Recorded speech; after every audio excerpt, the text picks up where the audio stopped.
noticed over the 15 years in the kind of synthesis of the stories as they come in that you notice these trends or these skills or these things that people require to have those moments, or Yes, most definitely. And I've pinned it down to 4 or 5. Please share. Yeah, well, the first thing is curiosity. It seems to me that if you don't move from why me to why you, why them, you don't actually, you can't forgive or you can't have empathy or compassion. Because if you think you've got everyone figured out, you have quite a blinkered perspective on life. So asking questions and having curiosity about another person is key to trying to understand them. And then, of course, that is about a broadening of your... Because this black and white thinking, I'm right, you're wrong, is actually a very unforgiving attitude. It's easy in a way, because it makes life very simple. Yeah. I have my parameters, I know exactly who I can be friends with, who I can't. If you do this, you're out.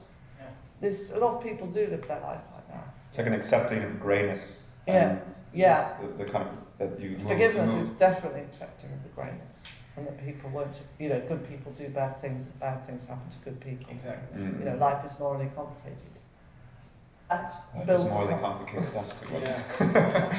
And that builds an empathy, which is about letting go of resentment, and once you connect as human beings, even if that person has done terrible things, but you see a grain of humanity in them, that is about forgiveness. And I think key to it all is this ability that people have, and I learned this through the stories, to make meaning out of pain. Yeah. So that is moving from the narration of an offence to you as hurt feelings, to the narration of an offence to you as something of significance. Yeah.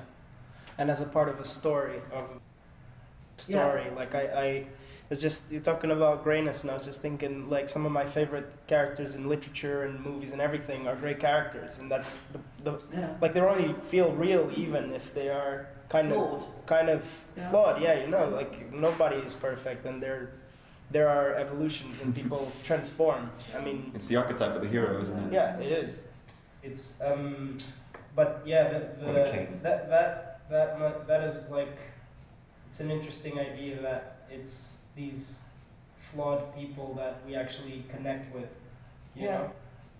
If you see it through that lens, then it changes the whole narrative. And Shakespeare talked about, the most evil of people. He talked about them as ruined pieces of nature, which I thought was... That guy's got good words.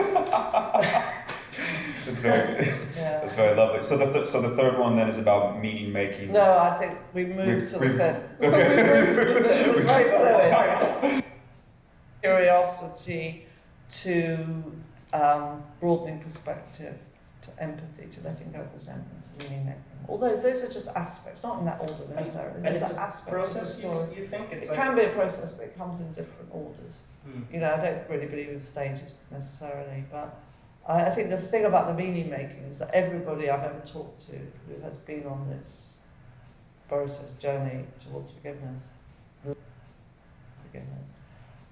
has made use of what's happening to help others. Right. So meaning making doesn't mean something makes sense of everything, because some things are senseless.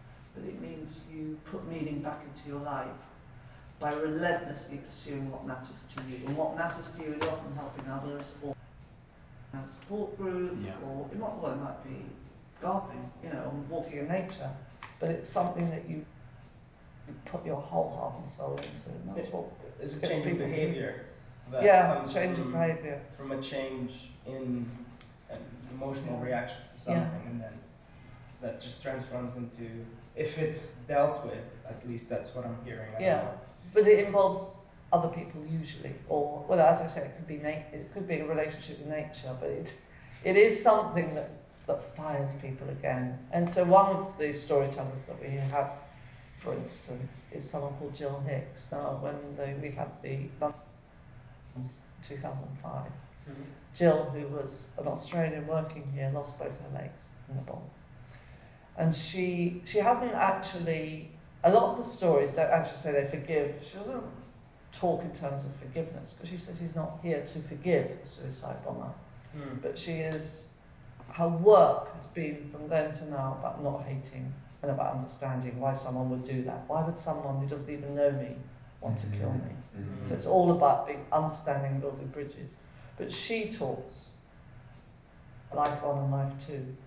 So life 1 was before the terrible incident, and life 2 was after. So it was a different life. It was a life that had a lot of pain, still does, and difficulties, but it also broadened her perspective, let her do new and amazing things and meet people she would never have met, and opened her in a way that wasn't open before. And in some ways was much richer. Having said that, she'd rather have life. Life is still incredibly difficult with the disability she has. Yeah. So the trauma is a provocation to a whole new world, essentially. Yeah. A kind of death and rebirth. I mean, life 1 indicates a kind of death, right? And life 2 says, well, actually. Yeah. And another talks about finding the. You know, and you do. You know, it's not necessarily forgiveness but forgiveness can be part of the story. But finding the gift in the wound is a way people do get through trauma.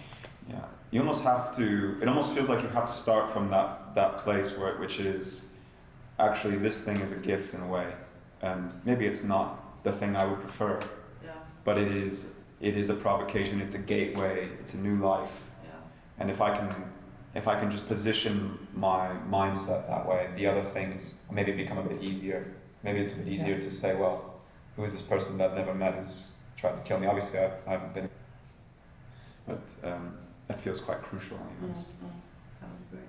And it's acceptance of that it is a different thing now. Yeah, I think. exactly. Not fighting to get back to how Yeah. you were before, and how, you know, that is the only reality now.